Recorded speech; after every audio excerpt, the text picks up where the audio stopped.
Hello friends, മഴതൂര് മുംബൈയിലേക്ക് എല്ലാവർക്കും സ്വാഗതം.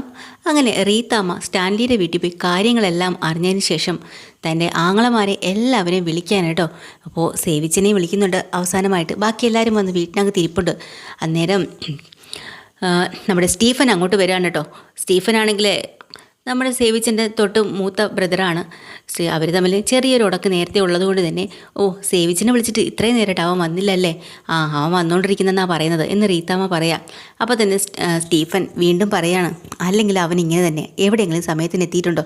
നീ അവനോ കൂടെ വഴക്കൊന്നും ഉണ്ടാക്കല്ലേ. അവനൊന്ന് കാര്യങ്ങൾ വേറെ സംസാരിക്കാനാണ് നമ്മളിവിടെ എല്ലാവരും കൂടിയിരിക്കുന്നത്. അത് നീ ഓർമ്മ വെച്ചോളണം. അറിയാലോ, അവൻ്റെ സ്വഭാവം നിനക്കറിയാലോ എന്നും പറഞ്ഞ് നിൽക്കുന്ന സമയത്ത് സേവിച്ചൻ അങ്ങോട്ട് വരികയാണ് കേട്ടോ. വന്നിറങ്ങുമ്പോൾ തന്നെ ഓട്ടോക്കാരനോട് ഉടക്കുന്നുണ്ട്. ഓട്ടോക്കാരൻ അവിടം വരെ വന്നതിന് 150 രൂപ ചോദിക്കുന്നതെങ്കിലും സേവിച്ചൻ കൊടുക്കണില്ല. 100 രൂപയേ ഉള്ളൂ. അതെങ്ങനെ ശരിയാവും സാറേ എന്ന് അയാൾ ചോദിക്കുകയാണെങ്കിലും പുളിക്കൽ തറവാടാണ്, പുളിക്കൽ തറവാട് വരെ വരാനായിട്ട് 100ൻ്റെ ആവശ്യമേ ഉള്ളൂ എന്നും പറഞ്ഞുകൊണ്ട് അയാളെ വഴക്ക് പറഞ്ഞുകൊണ്ട് കേട്ടോ. പാവം അയാൾ കിട്ടിയതും കൊണ്ട് തിരിച്ചു പോവാണ്. ഇതൊക്കെ കണ്ടും കൊണ്ട് അവിടെ റീത്താമ്മയും സ്റ്റീഫനും നിൽപ്പുണ്ട് കേട്ടോ. അപ്പോൾ വന്നോട്ടനെ തന്നെ നമ്മുടെ സ്റ്റീഫനും സേവിച്ചനും കൂടെ ചെറുതായിട്ടൊക്കെ ഒന്ന് ചൊറിയുന്നുണ്ട് കേട്ടോ. കാര്യം എന്ന് വെച്ചാൽ എന്താണ് ഈ കാണിക്കുന്നത്? കാരണം ഓട്ടോക്കാരനോട് തർക്കിച്ചത് കൊണ്ടാണേ. അപ്പം തന്നെ ഉടനെ നമ്മുടെ സേവിച്ച പറയാണ്, അതെ നീ ഇത്ര ലേറ്റായി എന്തിനാ ചോദിക്കാം. അത് നിങ്ങളെപ്പോലെയൊക്കെ കാറോ ഹെലികോപ്റ്ററോ ഒന്നും എനിക്കില്ല വിളിച്ചുടനെ ഓടി ഇങ്ങ് എത്താനായിട്ട്. പിന്നെ എനിക്ക് ഓട്ടോറിക്ഷയൊക്കെ ഉള്ളൂ, അപ്പോൾ ഇങ്ങനെയൊക്കെ എത്താൻ പറ്റുള്ളൂ. അന്നേരം തന്നെ സ്റ്റീഫന് ദേഷ്യം വന്നിട്ട് വലിയ കളിയാക്കുന്ന പോലെ പറയാം, അയ്യോ ഹെലികോപ്റ്ററൊക്കെ എവിടെ പോയി? ഞങ്ങൾക്ക് തന്നതുപോലെ തന്നെ അപ്പച്ചൻ നിനക്ക് ഒരെണ്ണം വാങ്ങിച്ച് തന്നായിരുന്നല്ലോ, അതെവിടെ പോയി? കാക്ക ഒത്തിക്കൊണ്ടുപോയോ? കാക്കയല്ല, അപ്പച്ചൻ മരിച്ചപ്പോഴേ അതും കൂടെ അങ്ങ് സ്വർഗത്തിലേക്ക് കൊണ്ടുപോയി, വേറെ വഴിയൊന്നും ഇല്ലായിരുന്നു. അപ്പനെ പറഞ്ഞാലുണ്ടല്ലോടാ എന്നും പറഞ്ഞുകൊണ്ട് അടുത്ത നമ്മൾ സ്റ്റീഫന് ദേഷ്യം വരും കേട്ടോ. അപ്പോൾ തന്നെ രണ്ടുപേരുടെയും വഴക്ക് കണ്ടിട്ട് ഇടയ്ക്ക് നിന്നും കൊണ്ട് റീത്താമ്മ പറയാണ്, ഒന്ന് നിർത്തുന്നുണ്ടോ? കണ്ണി കണ്ട വഴക്കുണ്ടാക്കാൻ നേരുള്ളൂ. ഇന്നിവിടെ വിളിച്ചു വരുത്തി നിനക്കൊന്നും വഴക്കുണ്ടാക്കാൻ വേണ്ടിയിട്ടില്ല, പറഞ്ഞ് മനസ്സിലായല്ലോ. വേറെ ചില കാര്യങ്ങൾ സംസാരിക്കാൻ വേണ്ടിയിട്ടാണ്. വാ അകത്തേക്ക് പൊക്കോ എന്ന് പറഞ്ഞ് സ്റ്റീഫനെ പറഞ്ഞ് അകത്തേക്ക് വിടുക കേട്ടോ. എന്നിട്ട് റീത്താമ്മയും സേവിച്ചനും കൂടെ സംസാരിക്കാണ്. എന്തുവാടാ നീ? എത്രയൊക്കെയായാലും നിൻ്റെ മൂത്തതല്ലേ അവൻ, അവനോട് എന്തിനാ? പിന്നെ എന്നെക്കാളും 4 കാശ് അവന് കൂടുതലുണ്ട്, അതിൻ്റെ ഗമയെ അവൻ കാണിക്കുന്നത്. പിന്നെ മൂത്തവനാണെങ്കിൽ മൂത്തവൻ്റെ രീതിയിൽ നിന്നോളണം, അല്ലാതെ ഇങ്ങനെയല്ല. എല്ലാവരും എത്തിയോ? എല്ലാവരും ഉണ്ട്, അകത്തുണ്ട്, നിന്നെ കാത്തിരിക്കുകയായിരുന്നു. പിന്നെ എൽസമ്മ ചേച്ചിയില്ലേ? അവളെ ചെങ്ങന്നൂരെങ്ങണ്ട ഒരു കൺവെൻഷന് വേണ്ടി പോയിരിക്കുകയാണ്. ഇനിയിപ്പോൾ 2 ദിവസം കഴിയും. അത് കൊള്ളാം. ചേച്ചിയുടെ കാര്യത്തിന് വേണ്ടിയിട്ടല്ലേ ഇവിടെ എല്ലാവരും കൂടെ വന്നത്? എന്നിട്ട് പുള്ളിക്കാർ വേണ്ടേ? ഈ പിള്ളേരെ ഇവിടെ ഇട്ട് നാട് നേരെ കൺവെൻഷൻ എന്ന് പറഞ്ഞ് നടക്കും, പിന്നെ എങ്ങനെ ഇരിക്കും? എടാ അവൾക്ക് അതല്ലേ ഒരു ആശ്വാസം, അതുകൊണ്ടല്ലേ പോകുന്നത്. അപ്പോൾ നമുക്ക് അകത്ത് കയറുന്നത് എല്ലാവരോടൊന്നും സംസാരിക്കാം. അങ്ങനെ എല്ലാവരും അകത്ത് കയറുമ്പോൾ ഏട്ടന്മാരെ എല്ലാവരും ഇരിപ്പുണ്ട് കേട്ടോ. ഓരോരുത്തരായിട്ട് പരസ്പരം ഇങ്ങനെ നോക്കുകയും ചെയ്യുന്നുണ്ട്. റീത്താമ്മ അവിടെ നിൽക്കുകയാണ്. ഈ സമയത്ത് നമ്മുടെ സ്റ്റാൻലിയുടെ മൂത്ത മോള് ടെസ, അവളാണെങ്കിൽ അകത്ത് പോയി ചായയും പലഹാരങ്ങളൊക്കെ ആയിട്ട് എല്ലാവർക്കും കൊണ്ടു കൊടുക്കുക കേട്ടോ. എല്ലാം മാമന്മാരാണല്ലോ. അപ്പോഴാണ് മൂത്ത ആൾ ചോദിക്കുന്നുണ്ട്, എൽസമ്മ എപ്പോഴാണ് വരുമെന്ന് പറഞ്ഞ മോളെ? മമ്മി നാളെ കഴിഞ്ഞാണ് വരുന്നത്. അത് ശരി. അപ്പോൾ ടെൽസയും ടോച്ചൊക്കെ എന്തേ? അത് അവരൊക്കെ അകത്തുണ്ട്. അത് ശരി. പിന്നെ നീ എന്താ കഴിഞ്ഞ ദിവസം റീത്തേരെ കൂടെ നീ അപ്പനെ കാണാൻ പൊക്കൂടായിരുന്നോ? അല്ല, അത് എനിക്ക് പരീക്ഷയും കാര്യങ്ങളൊക്കെ ഉണ്ടായിരുന്നു. അത് ശരി. അപ്പോൾ നിനക്ക് പരീക്ഷയാണ് വലുതല്ലേ അപ്പനേക്കാളും എന്ന് മാമാരൊക്കെ ഇങ്ങനെ ചോദിക്കുമ്പോൾ മിണ്ടാതിരിക്കാൻ കേട്ടോ. നമ്മുടെ കൊച്ചിനധികം സംസാരിക്കാനൊന്നും തോന്നുന്നില്ല. കാരണം കൺട്രോൾ മുഴുവൻ നമ്മൾ റീത്താമ്മയുടെ കയ്യിലാണല്ലോ. അപ്പോഴാണ് റീത്ത അങ്ങോട്ട് വന്നിട്ട് പറയാം, വെറുതെ എന്തിനാണ് അവളെ ഓരോന്നും ചോദിച്ച് വിഷമിക്കുന്നത്? ഞാനാ പറഞ്ഞ അവളോട് ക്ലാസ്സിന് പോവാൻ. ഈ എൽസയുടെ ധ്യാനം കൂടുതലും കൺവെൻഷൻ പോക്കും. എടീ റീത്തേ, ഇതൊക്കെ നീ ഒന്ന് കൺട്രോൾ ചെയ്തൂടെ? ഇവരുടെയൊക്കെ കാര്യങ്ങൾ ജീവിതകാലം മുഴുവൻ നീ നോക്കുമോ? ഞാൻ പറയാഞ്ഞിട്ടാണോ? അവൾ ഒരു ചെവി കൂടെ കേൾക്കും, മറ്റേ ചെവി കൂടെ കളയും. അതാ അവളുടെ സ്വഭാവം.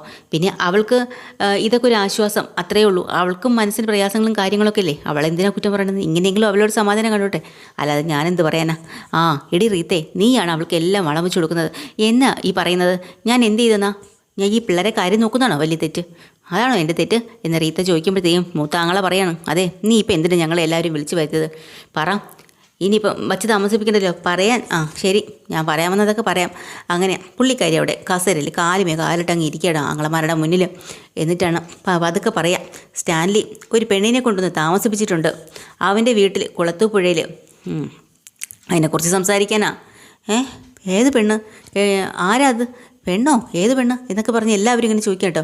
എന്തിന്? ഇതിൻ്റെ ആവശ്യം എന്താ എന്നൊക്കെ ഇങ്ങനെ ചോദിക്കുമ്പോഴാണ് റീത്ത പറയാം, അതാണല്ലോ പ്രശ്നം. സ്റ്റാൻലി പറയുന്നത് എന്താണെന്ന് വെച്ചാൽ അത് അയാളുടെ മകളാണെന്നാണ്. മകളോ? എവിടുന്ന് വന്നിപ്പോൾ പെട്ടെന്നൊരു മകള്? പിന്നെ ഒന്ന് പോയേ ചേച്ചിയോട് ആരാ പറയുന്നത് സ്റ്റീഫൻ. അവിടുന്ന് ആ പൗലോസും ബൈജും ഒക്കെ ആദ്യം എന്നെ വിളിച്ച് പറഞ്ഞു. അന്നേരം ഞാൻ വിശ്വസിച്ചില്ല. ഇത് എന്നാ സംഭവം എന്നറിയാൻ വേണ്ടിയിട്ടാ ഇന്നലെ ഞാൻ ടെൽസയും കൂടി കുളത്തുപുഴയ്ക്ക് പോയത്. എന്നിട്ടെന്തായി? എന്നിട്ടെന്നാ അവിടെ പോയി നോക്കുമ്പോൾ അവിടെ ഒരു വലിയൊരു റൂമൊക്കെ പുതുക്കി ഒരുക്കിയെല്ലാം കൊടുത്തിട്ടുണ്ട് ആ പെണ്ണിന്. ഒരു 23 25 വയസ്സൊക്കെ വരും. അപ്പോൾ സ്റ്റാൻഡിനോട് നീ ഒന്നും ചോദിച്ചില്ലേ? അയാളോട് ചോദിക്കാതെ സംസാരിക്കാതെ ഞാൻ വരൂ നിങ്ങൾക്ക് തോന്നുന്നുണ്ടോ? ഞാൻ പറയാനുള്ളതെല്ലാം പറയുകയും ചോദിക്കുകയും ചെയ്തിട്ട് തന്നെ അവിടെ ഇങ്ങോട്ട് വന്നത്. ആ നാണം ഇല്ലാത്തവനെ എൻ്റെ മുഖത്തേക്ക് പറയണം. എന്നിട്ട് ആ പെണ്ണ് അയാൾക്ക് പിഴച്ചുണ്ടായതെന്ന് പറയാൻ ഒരു നാണമില്ല അവന്. അയാൾക്കേ കല്യാണത്തിന് മുമ്പ് ഏതോ ഒരുത്തിലും ഉണ്ടായതാണെന്ന് ഒരു ഉളുപ്പുമില്ലാതെ എൻ്റെ കൂടെ പറഞ്ഞിരിക്കുന്നു. ഓ എരികേറിയത് ചുമ്മാ പറയുന്നതായിരിക്കുമടി. ദേ ഏലിയാസേ, നീ മിണ്ടാതിരുന്നോ? എൻ്റെ വായിരിക്കുന്നൊന്നും കേൾക്കരുത്. അവിടെ പിന്നെ ഉണ്ടായിരുന്ന ആരാ? സ്റ്റാൻലി പറഞ്ഞത് സത്യമായിട്ടുള്ള കാര്യം തന്നെയാണ്. അവിടുത്തെ അയാളുടെ അപ്പനുണ്ടല്ലോ കൊട്ടാരമറ്റത്തിൽ ഔദ, അയാൾക്കും എല്ലാ കാര്യങ്ങളും അറിയാം. അവളെ അടിച്ചിറക്കണമെന്ന് പറഞ്ഞ് എന്തോ ആണ് അവിടെ വന്നത്. എന്നിട്ടോ ഇവിടെ വന്ന് അവളുമായിട്ട് ആടിപ്പാടി നടക്കുക ചെയ്തതെന്ന് പൗലോസ് പറഞ്ഞു. അത് ശരി, അങ്ങനെ ഉണ്ടായല്ലേ? അങ്ങനെയാണെങ്കിൽ ഇത് ശരിയായിട്ടുള്ള കാര്യമല്ല, തന്തയ്ക്ക് പറക്കാത്ത കാര്യമല്ല അവൻ ഈ ചെയ്യുന്നത്. അങ്ങനെ വിട്ടുകൊടുത്താൽ പറ്റുമോ? എന്നിട്ട് ഞങ്ങളെ കൂടെ എന്താ നീ പോയപ്പം വിളിക്കാത്തത്? ഒരുമിച്ച് ചെന്ന് നമുക്ക് നല്ല കൊടുക്കാമായിരുന്നല്ലോ. ആദ്യം ഇത് എന്നാ സംഭവം എന്നറിയണ്ടേ? സംഭവം എന്താണെന്ന് അറിയാതെ നിങ്ങളെ വിളിച്ചുകൊണ്ട് പോയിട്ട് എന്താ ഉള്ളത്? ഇനിയിപ്പോൾ എന്ത് ചെയ്യണം? അതിന് വേണ്ടിയിട്ടാണ് നിങ്ങളെല്ലാവരും കൂടെ വിളിച്ച് വരുന്നത്. ശരി, എൽസമ്മ അറിഞ്ഞോ കാര്യങ്ങളൊക്കെ? ചെറിയൊരു സൂചന കൊടുത്തിട്ടുള്ളൂ, നേരിട്ട് വന്നിട്ട് പറയാമെന്ന് കരുതി. അത് ശരി, അവളും കൂടെ ഉള്ളപ്പോഴല്ലേ ഈ കാര്യം സംസാരിക്കേണ്ടത്? ഈ മുടിഞ്ഞ ധ്യാനം കൂടുതലും കൺവെൻഷനും ഒന്ന് നിർത്താൻ അവൾക്ക് പറഞ്ഞുകൂടായിരുന്നോ? ഓ ഞാൻ മാത്രമല്ലല്ലോ അവൾക്കുള്ളത്. നിങ്ങളൊക്കെ അവളുടെ ആരാ? അങ്ങളമാരല്ലേ? നിങ്ങളെന്താ പറഞ്ഞ് സമ്മതിപ്പിക്കാത്തത്? ഞാൻ നാഴിക്ക് 40 വട്ടം പറയുന്നുണ്ട്, ഒരു ഗുണവുമില്ല. എന്നാലും ഏലിയാസ് പറയുന്നുണ്ട് ഇതൊരു നാണം കെട്ട ഏർപ്പാടായിപ്പോയല്ലോ. അപ്പോഴാണ് സ്റ്റാൻലിയിൽ ആ ഇളയ കൊച്ചും മോനും കൂടെ അവിടെ വന്ന് നിൽക്കാൻ കേട്ടോ. അപ്പോഴാണ് അടുത്ത ആൾ പറഞ്ഞോണ്ട് അടുത്ത ആങ്ങളെ പറയാം, മക്കളെ നീയൊക്കെ കേട്ടല്ലോ അല്ലേ അപ്പൻ്റെ ലീലാവിലാസങ്ങൾ? നിങ്ങൾക്ക് എന്തെങ്കിലും കേൾക്കാനുണ്ടോ? ഇനി നിങ്ങളെയൊക്കെ മൂത്തതായിട്ട് ഒരെണ്ണം കൂടെ ഉണ്ടെന്ന് അത് നിങ്ങൾ അറിഞ്ഞോ? അപ്പോഴാണ് കൊച്ചു പറയാട്ടോ, ഞാൻ കണ്ടു ആ ചേച്ചീനെ, നല്ല സുന്ദരി ചേച്ചിയാണ്, എനിക്കിഷ്ടപ്പെട്ടു. അപ്പോൾ ഇവരെല്ലാവരും അന്തം വിട്ട് നിൽക്കട്ടോ. അപ്പോൾ മൂത്ത കൊച്ചെന്ന് പറയാം, മിണ്ടതിരിക്കും അങ്ങോട്ട്, പിള്ളേരുടെ മെക്കിട്ട് കാര്യമില്ല. പിന്നെ സ്റ്റാൻഡിയുടെ പോയി സംസാരിച്ചിട്ടോ എൽസമ്മേരെ പറഞ്ഞിട്ടൊന്നും യാതൊരു കാര്യമില്ല എന്ന് നമ്മുടെ സേവിച്ചാൻ പറയാട്ടോ. പിന്നെ അവിടെ പോയി പറഞ്ഞിട്ട് യാതൊരു കാര്യമില്ല. അവിടെ പോയി നിന്നേ പഞ്ചപൂച്ച അടക്കി നിന്ന് വേണം സംസാരിക്കാൻ.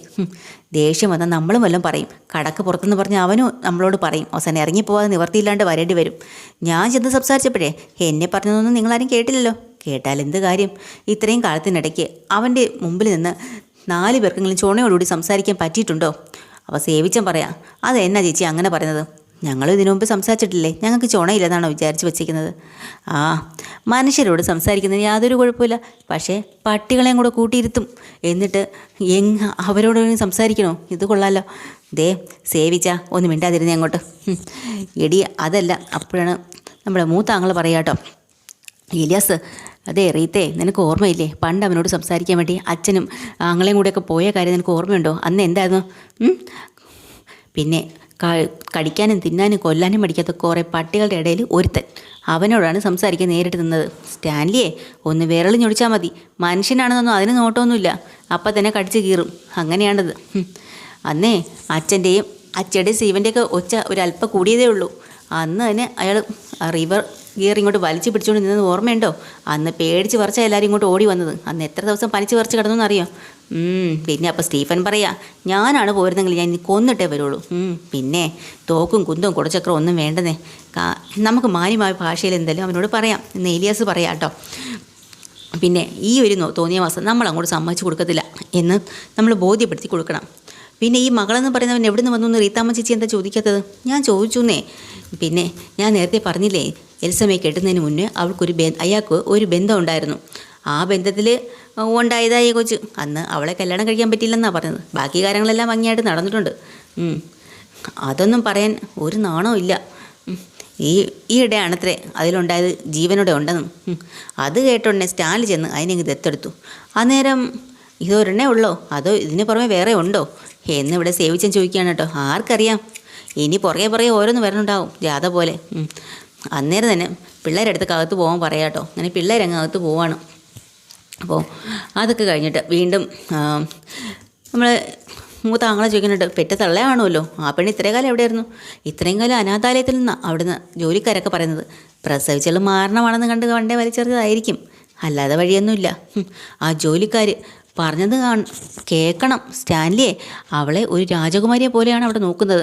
അവൾ കിടക്കാൻ വേണ്ടി മാത്രം മുടി നല്ല മോടി പിടിപ്പിച്ചാണ് വെച്ചിരിക്കുന്നത്. ഇതൊക്കെ ഇവിടുത്തെ പിള്ളേർ തിന്നേണ്ടതാ, അല്ലാതെ കണ്ടവളുമാർ തിന്നേണ്ടതല്ല. ഇവിടെയുള്ള പിള്ളേർക്ക് ഇന്ന ഡ്രസ്സെങ്കിലും വാങ്ങിച്ചു കൊടുത്തിട്ടുണ്ടോ?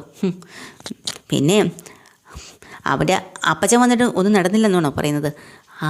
ഉദക്കുട്ടി ഇങ്ങോട്ട് വന്നിട്ടൊന്നും നടന്നിട്ടില്ല. പിന്നെ മിക്കവാറും മിക്കവാറും ഇങ്ങനെയാണെങ്കിലേ ആ പെണ്ണ് ഇവിടെയുള്ള സ്വത്തും ബംഗ്ലാവും തോട്ടവും എല്ലാം അടിച്ചുകൊണ്ട് പോവും. നമ്മുടെ എൽസമയം പിള്ളേരും വഴിയാതരാവും. എഴുതി വെച്ചോ, 100 തരം ഇങ്ങനെ തന്നെ വരും. അങ്ങനെ അങ്ങ് വിട്ടുകൊടുക്കാൻ പറ്റുമോ എന്ന് ആങ്ങളമാരെല്ലാവരും കൂടെ പറയാട്ടോ. ഇതങ്ങനെ വിട്ടുകൊടുക്കാനൊന്നും പറ്റത്തില്ല. നമുക്ക് എന്തെങ്കിലും ഒരു തീരുമാനം എടുത്തേ പറ്റുള്ളൂ. അതുകൊണ്ടൊക്കെ തന്നെയാണ് നിങ്ങളോട് എല്ലാവരോടും അത്യാവശ്യമായിട്ട് ഇങ്ങോട്ട് വരാൻ പറഞ്ഞത്. ഈ കേസിൽ ഇപ്പം തന്നെ ഒരു നടപടി ഉണ്ടാക്കണം. ഇല്ലെങ്കിൽ എൽസമയും പിള്ളേരെ തിന്നേണ്ടത് ആ പെണ്ണ് കൊണ്ടുപോകും, അത് ഉറപ്പാണ്. ആ മൂർഖൻ്റെ അടുത്ത് എങ്ങനെയാണ് നമ്മൾ ഇനിയൊരു കാര്യം പറഞ്ഞ് സമ്മതിക്കുക? ഇനി ഒരൊറ്റ വഴിയേ ഉള്ളൂ. നമ്മൾ 10-15 പേര് കൂടി ചേർന്ന് അവനെ ചോദ്യം ചെയ്യുക എന്നുള്ളതാണ്. പുനലൂരുകാരെ കൂടെ വിളിക്കണം. കിളവൻ്റെ കാര്യം പോട്ടെ, അയാൾക്ക് ഇനി എത്ര കാലം ഉണ്ടെന്നാ. ബാക്കിയുള്ളവർക്ക് എന്തായാലും സ്റ്റാൻലി കാണിക്കുന്ന ചരിത്രത്തിന് കൂട്ട് കാണിക്കാനും പറ്റുമോ? 15 പേരല്ല 50 പേരെ കൊണ്ടുപോയില്ല, അയാൾക്ക് പുല്ല എന്നാണ് എൻ്റെ വിശ്വാസം. സേവിച്ചൻ പറയാട്ടോ. ഏലിയാസ് പറഞ്ഞോട്ടെ, അതൊക്കെ പണ്ട്. നമുക്കേ അങ്ങനെ അങ്ങ് വിട്ടുകൊടുക്കാനൊന്നും പറ്റില്ല. ഇനിയിപ്പം ആരെയും പേടിക്കേണ്ട കാര്യമൊന്നുമില്ല. പോലീസിൽ പരാതി കൊടുക്കണം. വികാരി അച്ഛൻ്റെ അടുത്ത് പോയി കാര്യം പറയണം. രാഷ്ട്രീയക്കാരെ ഇതിനകത്ത് ഉൾപ്പെടുത്തണം. എന്നിട്ട് കാര്യങ്ങൾ സംസാരിക്കണം അവരെ കൊണ്ട്. അല്ലെങ്കിൽ തന്നെ ആരെങ്കിലും പറയുമോ അവൻ ചെയ്തതെല്ലാം സൽപ്രവൃത്തിയാണെന്ന്? എല്ലാവരും 4 വശത്തുനിന്ന് അവനെ ചുറ്റി സമ്മർദ്ദം കയറി അവനെ ആടിതെറ്റിക്കണം, അവൻ നാറ്റിക്കണം. വലിയ അന്തസ്സും അഭിമാനവും പറയണം അവനെ നാണം കെടുത്തി തോലി ഉരിച്ച് കളയണം. അങ്ങനെ വേണം ചെയ്യാനായിട്ട്. സംഗതിയെല്ലാം കൊള്ളാം. അതിനു മുമ്പേ നമ്മുടെ ഡിമാൻഡുകളൊക്കെ ഒന്ന് ആലോചിക്കണ്ടേ? എന്തോന്ന് ആലോചിക്കേ? അത് സ്റ്റാൻലിയുടെ സന്തതി ആണെങ്കിൽ ശരി, അല്ലെങ്കിൽ ശരി, അവളെ അവിടെ നിന്ന് ഓടിക്കണം. എന്തെങ്കിലും കോമ്പൻസേഷൻ കൊടുത്ത് ഒരവകാശം ഇല്ലെന്നും ഇനി ഇങ്ങോട്ട് വരത്തില്ലെന്നും അവളെ കൂടെ മുദ്രപത്രത്തിൽ ഒപ്പിട്ട് വാങ്ങിക്കണം. അതാണ് വേണ്ടത്. അപ്പോൾ റീത്ത പറയാം, അത് വേണ്ട, അത് മാത്രം പാടില്ല. റബ്ബർ തോട്ടത്തിലും മറ്റുള്ള സ്വത്തിലും എല്ലാത്തിലും ഒരു രേഖ വേണം. എല്ലാം എഴുതി വെക്കണം. ഉള്ള സ്വത്ത് 5 ഭാഗിക്കുക. അതിൽ 4 ഭാഗം എൽസമ്മയുടെയും മക്കളുടെയും പേരിൽ എഴുതി വെച്ചേ പറ്റുള്ളൂ. ഇല്ലെങ്കിൽ പിന്നെ നാളെ ഇനി പുതിയ മോളെന്ന് പറഞ്ഞ് അടുത്തതും കയറി വരും. പിന്നെ ഇതൊന്നുമല്ല, ഇതിൻ്റെയൊക്കെ തള്ളയും വരും അവകാശങ്ങളും ചോദിച്ചും കൊണ്ട്. അപ്പോൾ എന്താവും? അന്നേരം ആങ്ങളമാർ പറയാണ്, പറഞ്ഞ സംഭവങ്ങളെല്ലാം നടത്താൻ വേണ്ടി നമ്മൾ മാക്സിമം ശ്രമിച്ചിട്ടും സ്റ്റാൻലി ഇതൊന്നും സമ്മതിച്ച് തന്നില്ലെങ്കിൽ എന്തു ചെയ്യും? അപ്പോഴാണ് റീത്താമ്മ പറയുന്നത്, സമ്മതിച്ച് തന്നില്ലെങ്കിൽ അവസാനമായിട്ട് ഒരൊറ്റ വഴിയേ ഉള്ളൂ. മോളെ പിടിച്ച് അടുത്തേക്ക് നിന്നിട്ട് പറയാം, ഇവളും എൽസമയും ടെൽസയും ടോജവും എല്ലാം കൂടി ചേർന്ന് അവളെ ബംഗ്ലാവിലേക്ക് തിരിയുന്ന റോഡരികിലേക്ക് ഒരു പന്തലും കെട്ടി സമരമായിരിക്കും. അതാണ് വേണ്ടത്. അന്ന് വേണ്ട, നമുക്ക് ആദ്യം തന്നെ ഞാൻ പറഞ്ഞവരെ എല്ലാവരും കൂട്ടിക്കൊണ്ട് ചെല്ലാം. ഒറ്റ ദിവസം കൊണ്ട് കാര്യത്തിൻ്റെ ഒരു തീരുമാനം ഉണ്ടാക്കണം. ആണ് വീട് ചിന്തിക്കാനുള്ളൊരു അവസരം അവന് കൊടുത്തു പോകരുത്. വെറുതെ വച്ച് നീട്ടിയല്ലേ ചതഞ്ഞ മട്ടായിപ്പോവും. അത് ശരിയാണ്, അവനെ ചിന്തിക്കാനുള്ള സമയം കൊടുക്കരുത്. അതിന് മുന്നേ തലയിൽ അടി കൊടുത്തിരിക്കണം. എടി മോളെ, നിനക്കെന്തെങ്കിലും പറയാനുണ്ടോ? അവളെ അപ്പൻ്റെ അമ്മേരെയും കാര്യമോ? അതുകൊണ്ടാണ്. അപ്പോൾ റീത്ത പറയാം, ഞാൻ പറയുന്നതേ അവർക്കും പറയാനുള്ളൂ. ഇവരുടെ നല്ലതിന് വേണ്ടിയിട്ടല്ലേ ഞാൻ പറയുന്നത്. ശരി, അപ്പോൾ പറഞ്ഞതുപോലെ എപ്പോഴാണ്, എന്നാണ്, ആരെയൊക്കെ വിളിക്കണം, എല്ലാ കാര്യങ്ങളും പറഞ്ഞോ, നമ്മളേറ്റോളാം. ശരി, കഴിക്കാനൊന്നുമില്ലേ? എല്ലാം ഉണ്ട്. ഒരു കാര്യം ചെയ്യ്, ഞാനിപ്പോൾ എല്ലാം എടുത്ത് വയ്ക്കാൻ പോവാം. വാ മോളെ, നമുക്കെല്ലാം എടുത്ത് വയ്ക്കാം. നിങ്ങൾ കൈയൊക്കെ കഴുകിയിട്ട് വാ. അപ്പോൾ ആങ്ങളമാർ പരസ്പരം സംസാരിക്കട്ടോ. അവനിട്ട് പണി കൊടുക്കാനുള്ളൊരു ഗോൾഡൻ ചാൻസാണ്, വിട്ട് കളയാൻ പാടില്ല. അങ്ങനെ അവർ തീരുമാനിച്ചിരിക്കുകയാണ്. എപ്പിസോഡ് ഡീറ്റെയിൽഡ് എപ്പിസോഡുമായി വീണ്ടും വരാൻ. ചാനൽ ഇഷ്ടമായ ലൈക്ക് ചെയ്യുക, സബ്സ്ക്രൈബ് ചെയ്യുക. താങ്ക്